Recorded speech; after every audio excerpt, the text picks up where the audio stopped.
welcome everyone to our CGI Women in Tech Career Lab. My name is Sonia Pecora, Director of Talent Acquisition for CGI Canada. I'm so happy to be here today to celebrate International Women's Day and to kickstart our CGI Women in Tech Career Lab, which will be held on March 13th and 14th, both in English and French. Next week, the sessions will cover a variety of different topics. I think we've got about a total of 8 different types of topics covering how women take their place in tech, seizing different opportunities, the power of mentorship and sponsorship, leading women in AI, and much, much more. At the end of this session today, we will have a QR code at the end and where you can register and sign up for the specific event that we'll have next week. So for today's session, we do ask that each of you please put in some questions in the chat. I have a team that's there answering the questions as well. Leslie and I will try to answer some here today live for you. So now let's get to our session. I am here today with our amazing CIO, Leslie. Welcome, Leslie. Thank you. Glad to be here. Very happy to be here. Thank you for having me. And thank you so much for helping me to kick off the first ever CGI Women Tech Lab that we have. So Leslie, tell me a little bit about yourself, your journey, who you are. That would probably take up the whole call, Sonia, but so I've been working in tech. My whole career has been in tech. So I started right out of school, working at Bell Canada as a developer. And then I've kind of taken on many roles since then. So throughout my career, always, I think looking for new opportunities and challenging myself is kind of one of the things that I'll probably talk about a couple of times today. So I get bored easily, and so I'm always kind of changing. But started as a developer, moved on to doing systems analysis and design, and then project management, and then moving up into leadership. So director, vice president. I had roles in operations. I had roles supporting our clients' operations. And then roles, I was in the CIO office a couple of years ago, left, played the account exec role for a couple of the large accounts in Canada, and then back to the Global Delivery Center. So I was leading those for a bit in Quebec, and now I'm back to the CIO. So I had a tremendous career, moved around quite a bit. So I started in Montreal, spent some time in Ottawa, back to Montreal. Oh, actually, Ottawa to Toronto, back to Montreal, to Ottawa, back to Montreal. So I did have flexibility to move around, and that also helped, I think, with some of the career opportunities that came about through that time. So you had different careers within just CGI. Same employer, but different opportunity. Yeah, pretty much. And a lot within CGI, I think a lot of those opportunities were, it's some people say it's the right place at the right time. I think it's also has a lot to do with flexibility and looking at opportunity from the perspective of being willing to take on the change, right?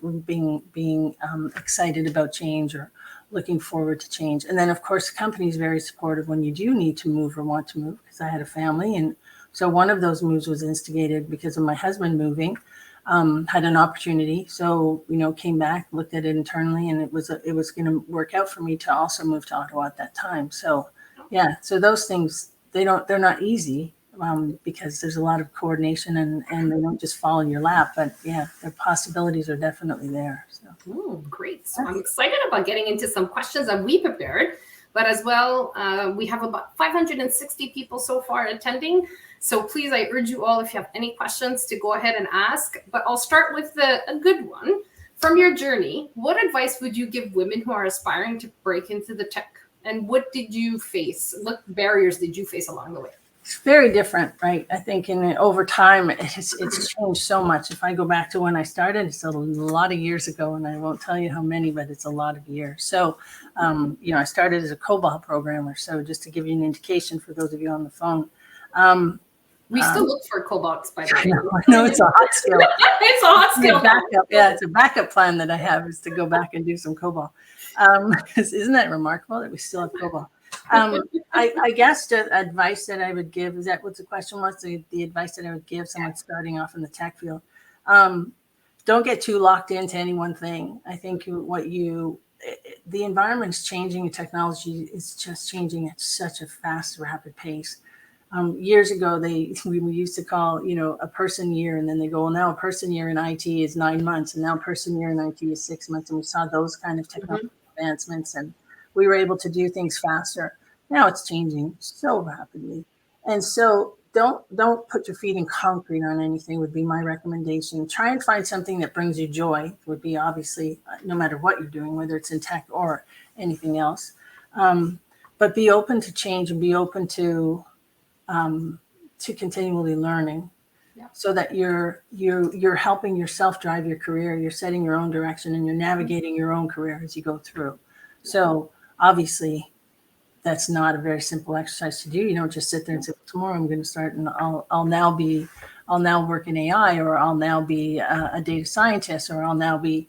It takes time, it takes planning, it takes investment for training, etc. But that would be I think one of the most important things is to remain open to change. Yeah. And I think to add to that would be exposure, right? Expose yourself to different things, learn, so you can be more open. Yeah, exactly. I think that's exactly.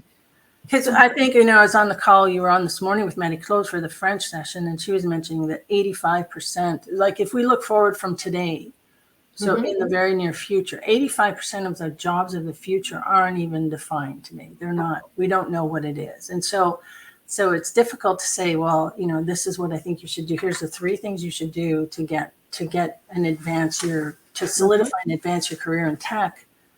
Might be 3 different things to add on to that list, in a year or 2 years. So yeah, stay open, stay flexible. Well, just the thing, like everybody's talking about AI, but AI today is not the same AI we were talking about last year or the year before. It's not at all the same thing, right? Yeah.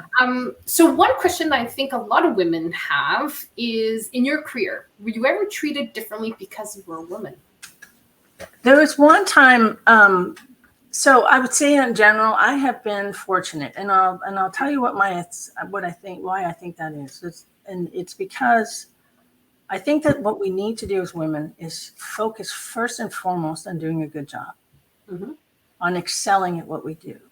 And because I did do a good job, and excel, we can not excel, but always brought my A game as much as I could to the table. So as soon as you start to deliver on your commitments, you start to meet the objectives, you're looked at differently. There's no question. I was fortunate, and I went through many years of my career, and it certainly was a male-dominated field. And we all know it's still a highly male-dominated field. But I was never treated differently because I was a woman, except one time. So it was before I was promoted to manager. And I was working in Ottawa. I won't say anything else because I can't mention the names. So no, please don't. I'll protect the names of I'll say the culprit. But so my manager was having my review with me one night, and my daughters, I have 2 daughters, and at the time I think they were 8, probably not even. I think they were 7 and 5 or 6 and 4. They're 2 years apart, so they were very young. And he said to me, you're going to have to make a choice. So, and I'm pretty shy, like I really am. So I'm like, wow, what does he mean I have to make a choice? Like, well, now what did I do? And he goes, you're going to reach a point where you're going to have to decide, are you a mother or do you want to have a career? And I just about fell off my chair. So I said, no, I think I'm going to do both. So he said, not many women can. I go, yeah, but I'm going to. So that was the only time in my career I ever had anything resembling that kind of conversation. And I count myself fortunate. So I don't think everyone could stand here and say that they felt that I don't think I've been passed over. If I have, I didn't know I was, and I was probably watching. I don't think I was the most ambitious person on any of the teams that I was on, but I was certainly wanted to strive to be the best. I mean, that was definitely one of those things. So I think I would have known if I had been, maybe. I don't know if I don't, I don't. But so that was the only time that I did. And I know through attending some of the CGI Women in Leadership meetings and calls and the lunch and learns that we've had over time, and the BAME lunch and learns, and you hear the stories and some of the discrimination that's happened, whether it's against women or any one of our diversity categories. So I've been really lucky. Oh, good. Yeah. Thank you for your honesty. Thank you for that. We have one question actually already from the crowd. What advice would you give to women who easily may feel the imposter syndrome? Pardon? Did you ever feel it? I think we all do. I got promoted to CIO, and I can tell you that the day I took this job, I felt like I was sitting in the room going, here we go. This is another day of the imposter syndrome. And another day, another 2 years of the imposter syndrome. I still feel it some days where I go there and walk in the door and go, what were we thinking? I think what I would tell people, and I've had this conversation with a few folks over the years, men feel imposter syndrome as well. Mm-hmm. So it's not unique to us women, for sure. Men have the same insecurities, if you will. For us, though, I think as women, one of the things that we don't do well is we don't celebrate our successes. We're much more humble in general, I think, and I'm proud. I don't want to bash on ourselves too sometimes. Yeah, so I think it's that. I think we probably don't give ourselves enough credit for what we do. And sometimes that's where that imposter syndrome comes in. And nobody's perfect at when they're engaging in a new task, a new function, a new job. So I think my advice would be have faith in yourself. Yeah. Don't take on something where you really feel like you're a fish out of water and it's absolutely not up your alley. But if you believe in yourself and you have, and we'll probably touch on some of this other stuff. You have a network of people you can talk to, you've got a support system, then just tell that imposter to disappear because you've got this. Yeah. No, definitely. I actually love to give an example, and it happened with you, by the way. When I started working with the client group that we were in the same, and I walked into a meeting, we were all virtual because it was COVID time, and I was trying to introduce a change and something different. And I was new there, right? I hadn't really met everyone in person because it was COVID. And I remember I was talking about a new process of how I wanted to get things done and really make a big change within the group of how we did things. And you sent me a text on the side saying, way to go, keep going, go for it, try, go. And I was like, yes, I don't feel like an imposter. I'll keep going. That's what you have to do. Exactly. And that's the thing, right? I almost feel like the more times you've felt like an imposter, the more gold stars you have on the wall. No. Because you've taken a challenge, right? You've taken on a challenge. You've decided to step out of your comfort zone and do something that you're not sure you can do. Yeah. But just acknowledging that you feel like an imposter actually empowers you to go, okay, I know that I can do this, right? Mm-hmm. So it's almost like a badge of honor that, felt like. And having people encourage you makes it that much better. Yeah. And I remember every time I tried to do something different, I would come to you, what do you think? How do you think I should angle this? Just to kind of help a little, right? So I did look at you as a mentor on some stuff. I'm like, so fun. My reference to men do have the same. We do feel it too. It's not just us. So one of my leaders in the past, one of my past leaders had so much respect. Great leader, had so many great qualities. And one day he said to me, Les, I think at any time someone's going to come walking through that door and go, we made a huge mistake. And I sat there and I went, are you kidding me? So maybe he was lying, but he certainly made it sound like he definitely had imposter syndrome. So perfect. So one other question, a little related to this, but also the whole thing about women. I know I've struggled with it sometimes in the past, but how did you manage the balance, the work and the life? Yeah. That whole balance of what's the priority, right? When?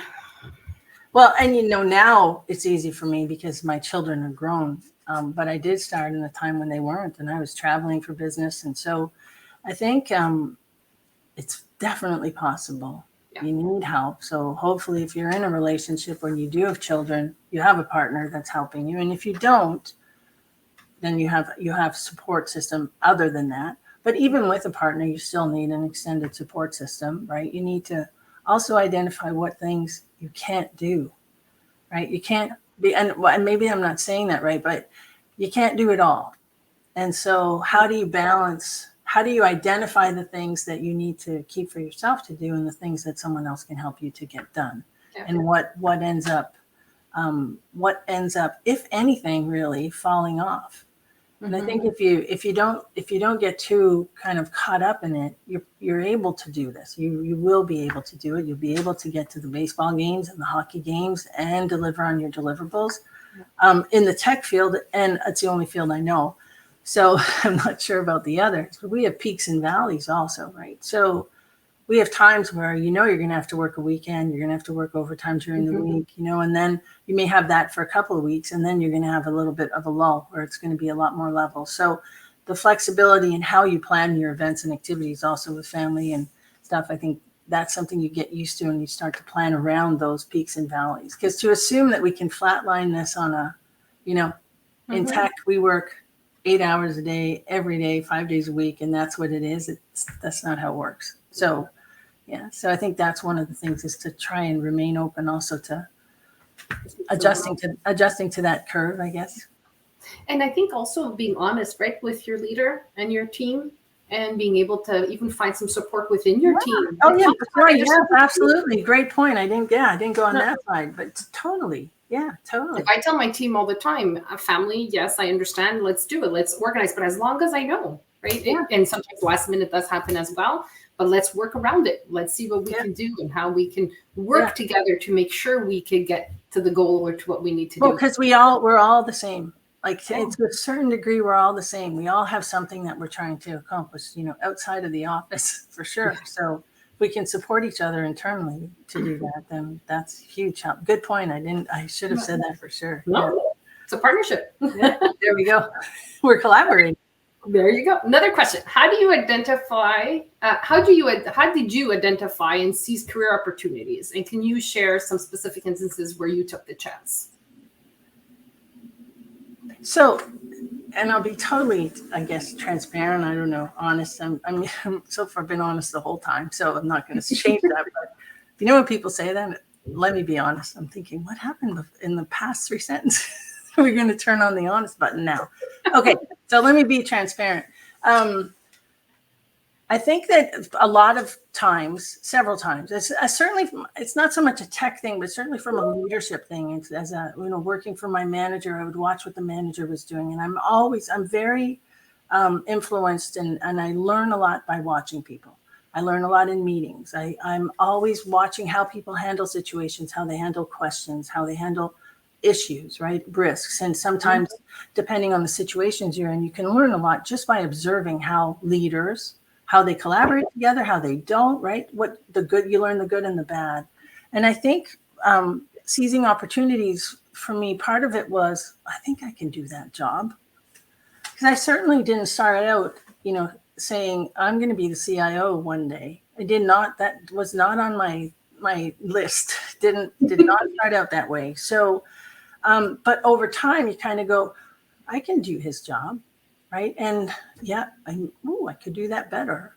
And because you're thinking I would do it this way instead of that way, because you're able to be objective. Whereas sometimes when you're the leader on the spot, you're not as objective as you'd like to be because you're under pressure.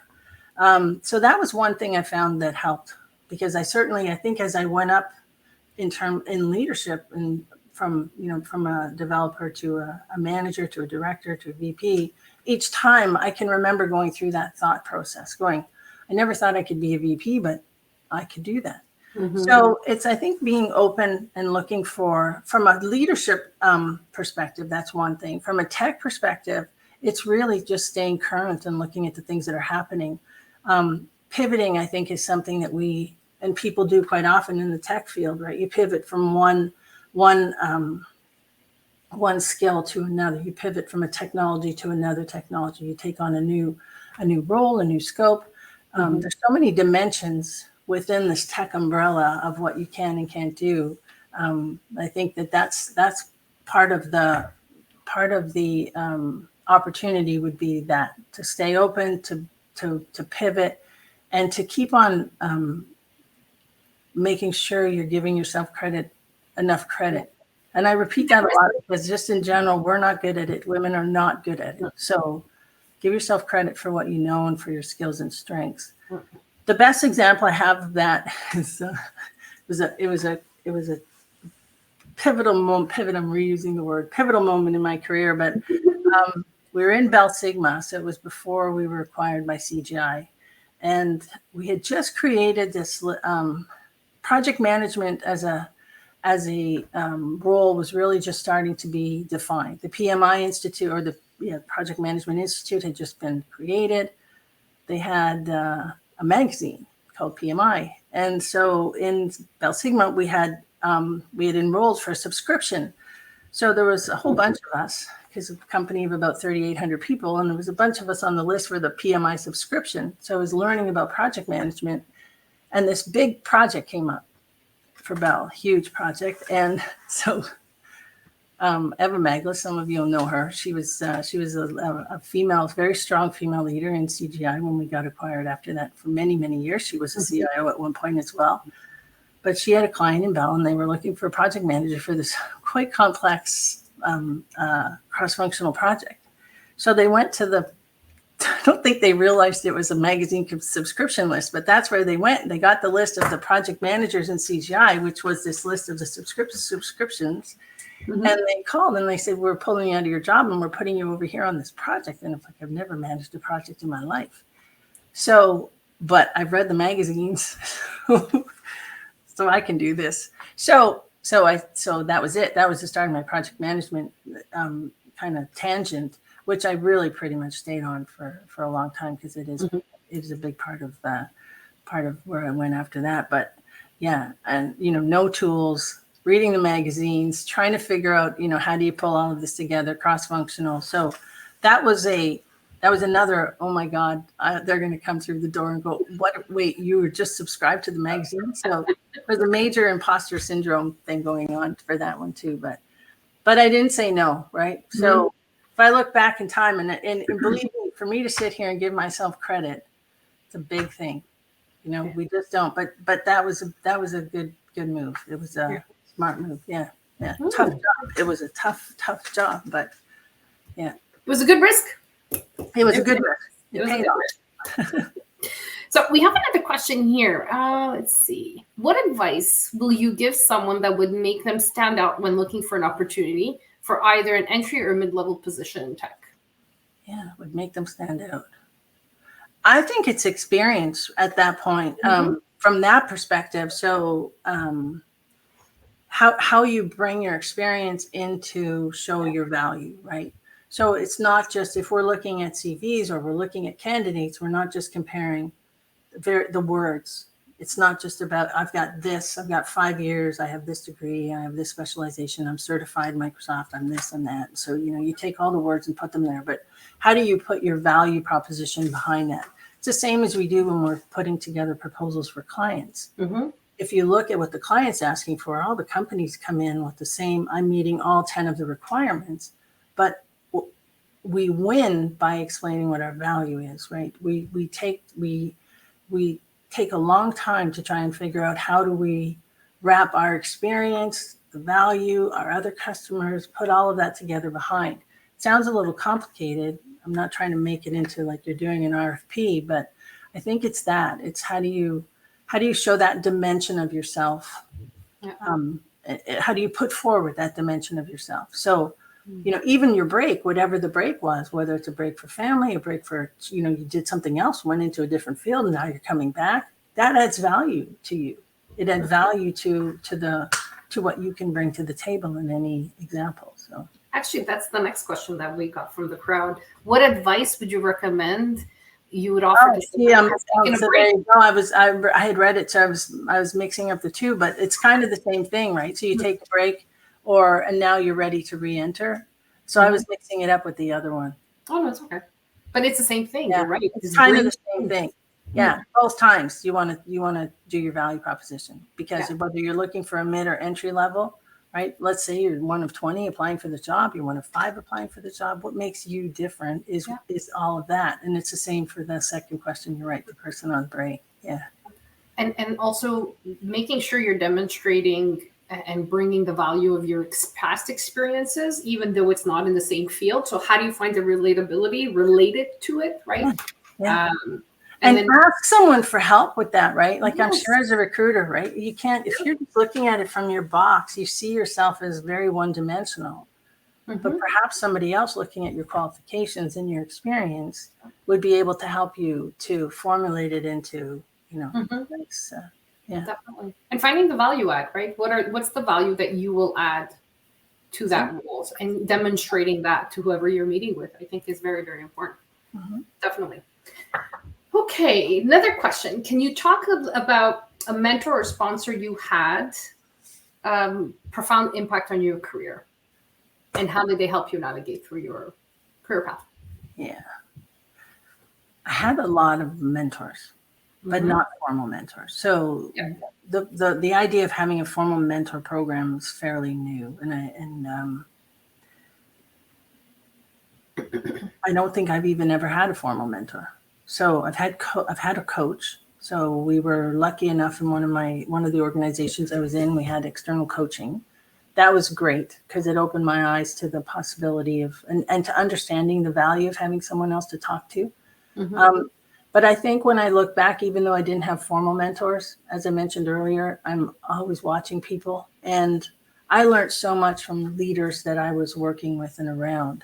From a tech perspective, just watching, because I worked with some awesome developers at the time, right? So even not just a leader, but your colleague beside you and how quickly they can get through a problem or debug or, work through the design, and you're going, how do they do that? And just watching them and then being able to kind of emulate them just to a degree to whatever you could take on and then do better that way.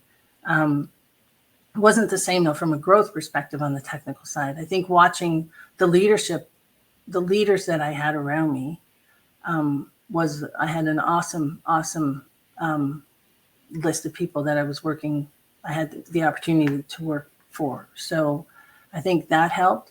So they were more from a coaching, I guess, because they were formal relationships, but definitely was good for me. I don't think I had a real mentor. I think right now I have I have quite a few people that I'm mentoring, and those relationships are two-way. So I benefit now from the relationships where I'm meeting with different people, both men and women in CGI. Most of them are in CGI. So those relationships I think are quite beneficial for me now, because it keeps you in touch with different perspectives and different organizations, right? I know one of the things we want to talk about is networking. It all kind of flows together, although it's very distinct. You can get a mentor, and we'll talk again about it, and hopefully before we're done, because it's important for you to have a mentor.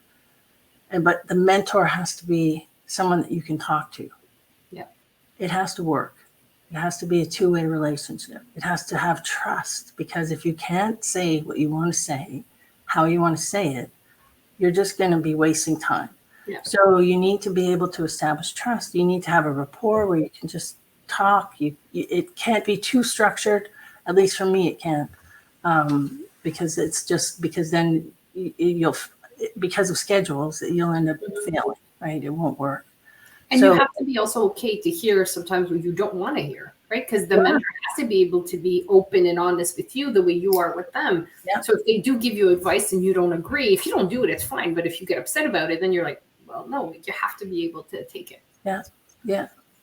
No. So I didn't really have any one, but many. And I always look, again, just lucky of, right place, right time, kind of. But I'd work on projects that were red. So you go to a meeting to present your red project and the plan to take it back to green. Well, that meeting there were 6 projects being presented that were taking 6 red projects. I'm making it up now for the numbers, but for example, the meeting gets scheduled, 6 projects have to present. They have to show what their getting to green plan is. Well, how better to learn than to watch those other 5 go through the story, right? So you weren't always allowed to be in the room, but when you were, it wasn't so that you could go back and go, my God, how the hell did they get into so much trouble? Sorry for the heck of did they get into trouble? But it was more like, the advice that they got from so-and-so and the connection that they had to go and fix a network issue, or, always trying to pick up and learn from other people. and then you reset. You reset yourself after. So. Oh, there's a question on mentor here. It says, any advice on how to find a mentor? Good question. Do we have an official program? No way. CGI, yes, we do. Yeah, we do actually have a mentoring program. Each BU within Canada, there is one across Canada, and then each BU also has one within. So director and above usually are there as mentors to mentee members, or so you can sign up, but a director and above also can put themselves as a mentee. So yes, within CGI, you definitely can. But if I would give the advice externally, ideally, usually a mentor is someone who I would see it as someone you can speak to, someone you could feel honest, like you said, Leslie, someone that you can ask for guidance, and you see them as someone who will provide you a neutral feedback on what is going on, but has the right intentions too, right? And wants to see you grow and understands where you want to go and tries. Like I've mentored some people, and it wasn't necessarily an industry that I was an expert in, but I tried, and I was trying to figure out different things to kind of help them, but used my experience to kind of help them. But yeah, that's how I did it. I don't know how about. I think too, you to find a mentor, and so in CGI, Tatiana, you can go through the program. It's not Tatiana, whoever's asking the question. If you're outside of CGI, I think one of the things that's important is to establish your vision. Yeah. So where are you going with your career? What is it that you need now? Where are you in your career now? And what kind of conversations do you want to have with someone, right? Whose brain do you want to pick? Because you're not going to pick a mentor today that's going to be and they could be, because they could be a real good generalist and they're going to be your mentor forever. And that's awesome. Mm-hmm. Or you have some goals that you want to attain within the next year, 2 years, and they're important and they're time-based kind of. And okay, that one, I need someone with more of a technical bent, someone who's got more experience on technical, or someone who has more experience on organizational change, or, depending on where you're going, you want to look for somebody who has different experiences to be able to bring the value to you. So I think that's important. And then looking around, and I would certainly say, don't be afraid to ask. The worst thing they can say is no. There's no harm. There'll be more respect from that person for just having asked them. Mm-hmm. It's certainly not a pain to be asked, especially now. I think, we often get asked. Sometimes it's a load thing and you just can't take on another one, but don't be afraid to ask. If you see someone that you think can help you, and you can start it out very casually, right? You don't have to give it a name. Mm-hmm. I think we can give it a name, but if it's better just to say, hey, would you mind if I set up a call with you? We can have a conversation and then see where that goes down the line. But that's what I would recommend. I've done that in my past, but I need to pick your brain. Do you have a bit of time for me that we can chit chat and then run into something else? Yeah. And then you have another meeting and you have another call, and next thing you know, it's really an informal mentoring program, and you're both getting something from it. So. Oh, exactly. Oh, that's good. Okay. We have some questions on both ends here. Hold on, let me see. What would you recommend for someone that is coming into the IT industry from different backgrounds? Yeah, I kind of would go back to that last conversation, right? And say, okay, depending on what your experience was. So if you're coming into IT from, certainly in CGI, first of all, we're a very broad company. And as you know, for those of you who are from CGI, you can pretty much work in any domain here. So you can be in communications, you can be in marketing, you can be in change management, organizational change management, business consulting. There's many different roles that you can take on in the company. If you're going specifically down the tech role, again, I would say, how does your past experience bring more value to you in the job? And it could be anything from, your past job, it was high stress. It was, lots of calls coming in. I'm making it up because I have no idea, but it was a high demand. You were metered on calls. And so you were able to perform. You did a great job. You were meeting the objectives there. And so you're coming into an environment that's probably not going to be that high stress on a constant basis, but you're able then to have the experience and know how to manage yourself through that kind of stress in the job. So applying those type of environmental learnings, Mhm. business learnings, how different companies that you worked for operate, and being able to bring that into. So let's say you were in banking, and now you're coming into tech, then you could work in the banking field in CGI and bring your experience in banking there. Yeah. Telecommunications, same thing. Yeah. Yeah, no, definitely. Okay, perfect. So I know we touched a little bit on networking. So how has networking contributed to your career success? And can you share some tips on effective building and leveraging a professional network? I think I'm getting better now. I'm the worst networker. And because I am shy. So, I'm definitely not extroverted. And I watch people and they absolutely amaze me at how they create these networks. So you walk into a room and work a room. And always so impressed remembering people's names. I'm like, how do you do that? So much pressure. It's pressure I put on myself. It's not pressure that came from the outside, right? I put more pressure on myself that I had to perform at a certain level in any one of those networking opportunities. So I shied away from doing them. But I think it's a lot easier to get out and meet people than I certainly thought it was. Yeah. It still takes work. It's still work when you walk into a room. Let's say if you're going to an event, so whether it's a meeting of project managers or a meeting. What now there's probably a lot more online. Certainly there are in CGI as we go through Viva Engage with the different team meetings and different groups that you can join. That's all networking. We can join groups. You can learn more about different topics. They get very specific. You can join groups in the community. There's tech groups in the community. And I don't know what they all are. I just know that people are in them, and I've met people who have been going to different events. But you can also network outside of tech. So the people, the parents of the other kids on your kids' basketball team is a network, is part of your extended network. And as they're sitting there watching the game, watching the hockey game, watching that, you're talking, you can, suddenly you bring up work. Where do you work? I work here. Oh, I work here. And then suddenly you're talking, oh my God, how do you deal with this? And that's another form of networking. Then the next time something comes up, right, it's who you can call, who knows, who you can call, who you can talk to, who can help you, how can you help them? And it all kind of grows from there. But I would say, just in terms of advice, not to be afraid of it. For me, anyways, it's the way it was tough. Networking for me is like, oh my God, I can't do networking. And maybe it's one of those things too, where we give it a name and then all of a sudden it's a thing, as opposed to just being more natural. I don't know. No, I agree. And then the other thing is, don't overdo it. I find at some point you're going everywhere, you're doing everything, you're everywhere, but it's hard to keep up. It will be hard to keep up, right? Yeah. So making sure that you're going to places, whether it's to improve ideally the role you are doing today or the role you want to go into in the future, right? Yeah. So if there's something that you're looking to become or want to be get more experience around, try to go to networking events that encourage that, and that you can learn more from other people or other experts in that. I think that helps quite a bit. As a recruiter, we're always networking, right? My team is always... I was going to say that. Absolutely, right? But I'm not any better with names. I'm telling you right now. I don't remember.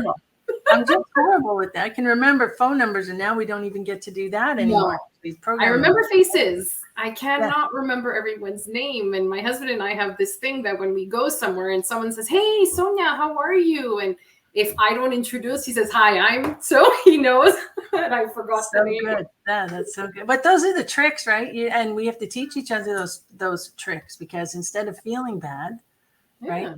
There's the little tricks. So it's hard, but it's a valuable thing. It's a valuable thing. So again, internally in CGI, your network of people that you reach out to, that you meet, that when you run into a problem, when you get in trouble, when you have an idea, the more people you can reach out to, informally or formally, the better, because you have help, right? Yeah. And networking is anywhere you go. Last year, my husband and I, the kids, we went on vacation, and I had a bag and it said CGI, and we were on the beach, and someone comes up to me, oh my God, do you work at CGI? And they start talking to me. My husband's like, what? and then it was a client of ours, and it was just so funny that they were looking for something. I referred them to one of our directors here. And then they spoke, and other clients. So it was perfect. It just happens. So sometimes you don't even have to look for it. It just happens. Yeah. Yeah. So I think the advice, if you're starting out, if you're beginning your career, is just, a network it's not a scary thing. It's the people you know, it's the people you can call, it's the people you can lean on. If you don't have enough of them, you can join associations, you can join events, you can go to events and grow that network. That's all. Exactly. Yeah. Good. So again, a little reminder, if there's any questions, please put them in the chat and Leslie and I will get to them. I do have a few more. We should have thought of questions for them. You do? No, I said we should have. I didn't think of any. I'll try and think of some now. Could you provide insight into the qualities or experiences that you are looking for in a team member? Oh, yeah. Like what stands out for you? Like what is it that your team are like, oh yes, that quality is, and it could be based around value. It could be anything. So I think bright. Yes. So yeah, and bright in many ways, right? It's just how you present yourself. It's a big thing. So you've got a light in your eyes and you see it, right? You know, when you meet someone who's engaged and they're present, they're engaged, there's a light, and it's kind of like an aura. They shine, right? And you can, that's a remarkable difference. And from like when you're looking at people, sometimes it makes a big difference. And I think it comes with confidence as well, right? I don't think you can demonstrate that unless you're confident. I think curiosity is huge, especially in this field. And I'm sure everybody in every field says that, but in this field, curiosity, asking questions, if you're interviewing, asking questions to the company that you're joining. If you're looking at solutions, being curious about alternatives and looking for different ways to approach a problem instead of always lining up and doing things as the lemmings have always done them. So curiosity and why all the time, and then just passion, and I think it kind of links back to bright, but it's those are the things that I think make me gravitate to people faster. Yeah. And that we value too, right? And so yes, the skill is there, but if there's the skill and all of that, all the better, right? You can't just be skill. There needs to be a part of that. And I think the one thing I would add too for me is honesty, right? I need to make sure that you've got my back, I've got, and we're there and we're working on it together. And if something is wrong, there's something wrong, right? If you raise the hand. And I think it's been, we have a really good, a good machine inside for projects like the red yellows. And, we talk about honesty.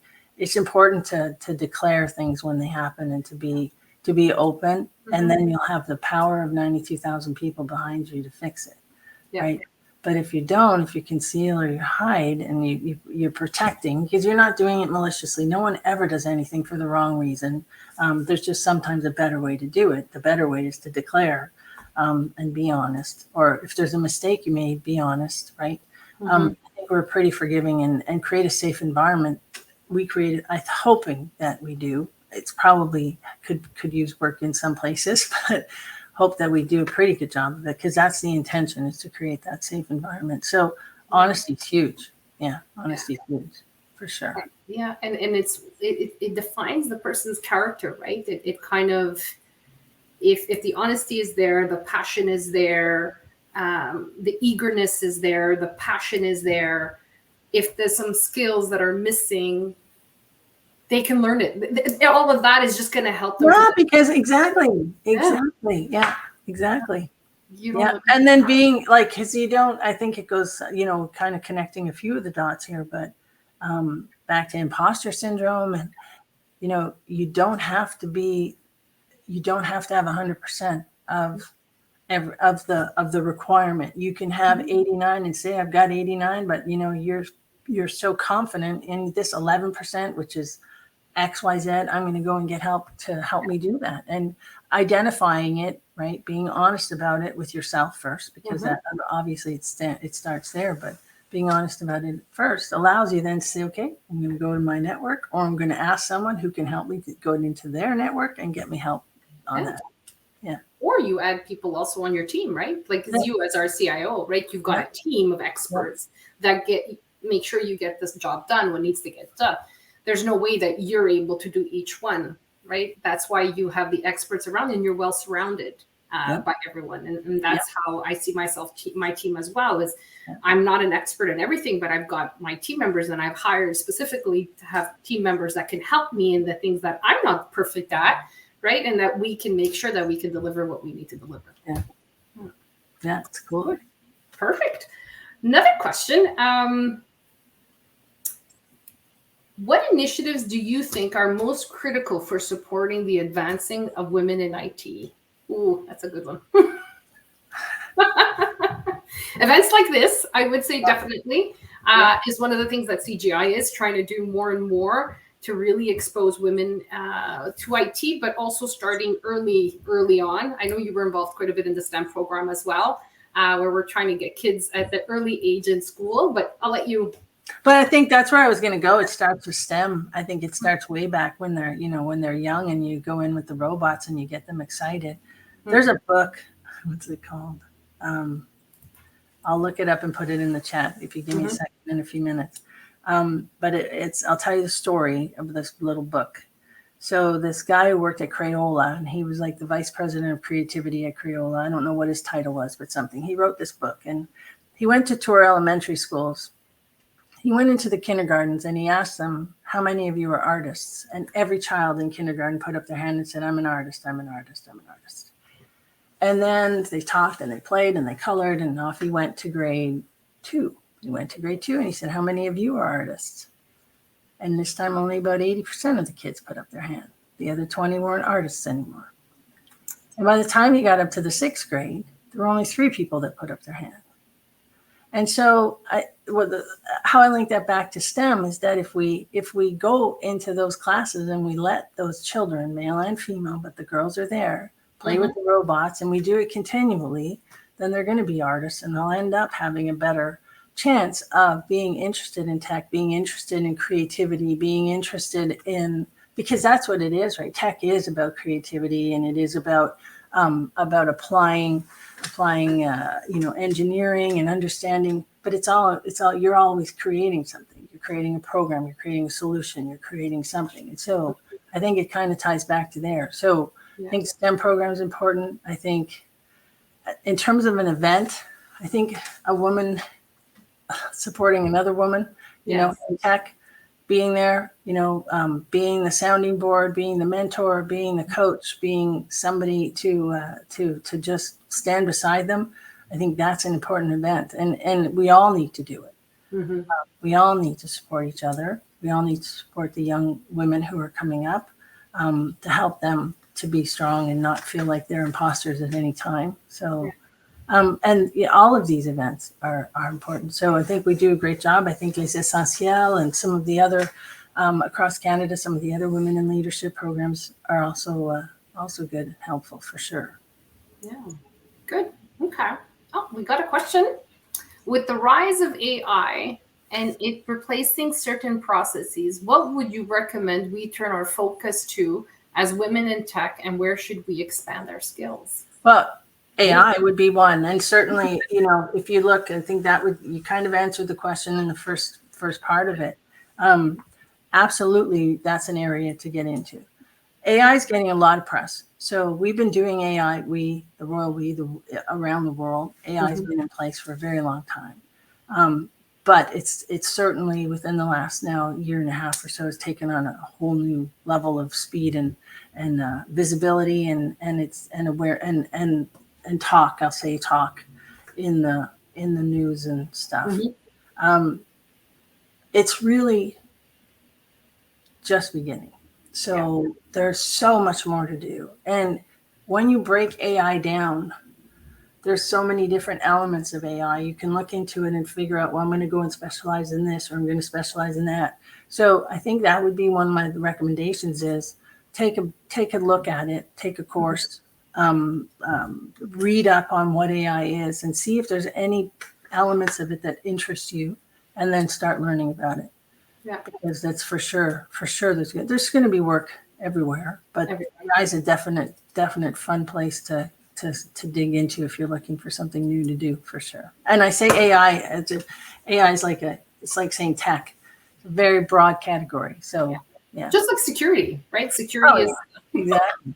That's a good point, right? Yeah. Right? It's another, and it will never go away, and it's just going to get stronger and stronger.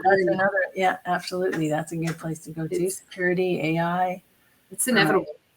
I think the other place, and it's not directly linked to tech, but it's organizational change around tech. Yes. So we struggle with that all the time, and our clients struggle with it. And so, if you're interested, if you like doing that, helping, because you need to understand the tech a little bit enough to be able to help figure out how to roll out change, how to design the change so that it can deliver the benefits that are coming through at the end. So it's another place that still, AI or no AI, is going to have to be continue to play a big role. Yeah. And regardless of which IT section you go into, I think the most important part that you also have to keep into consideration is that, yes, there's the tech part, but don't forget that, I think we talked about it a little bit this morning as well, and earlier in this call too, is, that teamwork, that working together as a team, that honesty, that passion needs to be in there. If you're just doing the job to do the job and it's just step 1, step 2, step 3, then you're not going to be the one running, One of the other things I should mention, it's not under AI, but certainly it's directly tied to it, is anything with respect to data, so data science, data engineering. That is absolutely a field that we need to get more experts in. We need to have people who understand, because in the end, it's the data that's important, and that's what's going to end up with all the changes that are going on around the world with respect to different regional decisions on where governments want their data stored, where they don't want it stored, understanding how to play in those sandboxes with the different constraints and requirements, and making sure that because data's just getting bigger too, right? So with AI, we're going to have more data, and so we better get a handle on what that data is, where it's sitting. Is it in the cloud? Is it on-prem?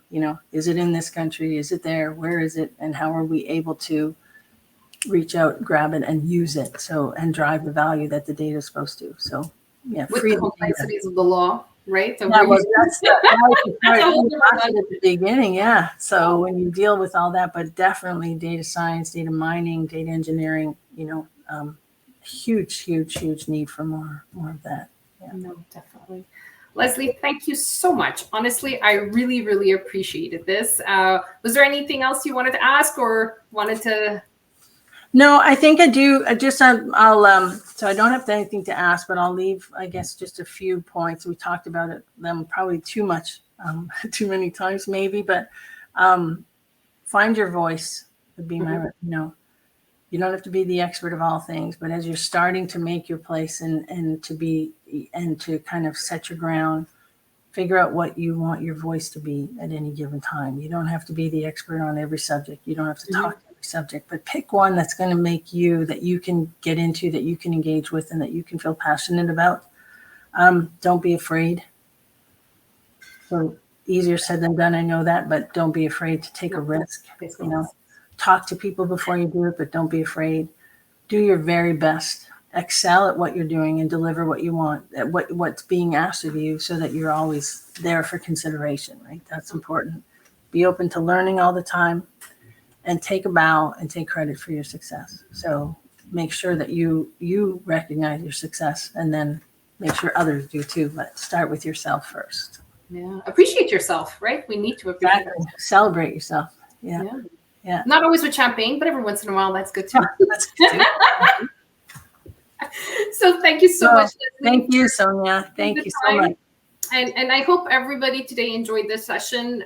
And I do invite you all, please, to join us on March 13th and 14th for the CGI Women in Tech Career Lab, where you'll meet more amazing leaders talking about their experience and really providing extra tips and tools and different things that we do and how they work and how they function and how they're working with their teams.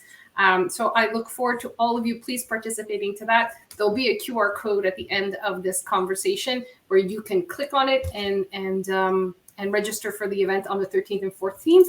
And again, happy International Women's Day. Yeah, happy International Women's Day. Well, it's on Friday, but we right? celebrate it all the time. It's for the whole month of March. I think we have something every week just cool. to ensure that we're celebrating it and that we bring it forth. All right. Thank you, Leslie. Thank you, everybody. Thank you. Bye. Thanks, Sonia.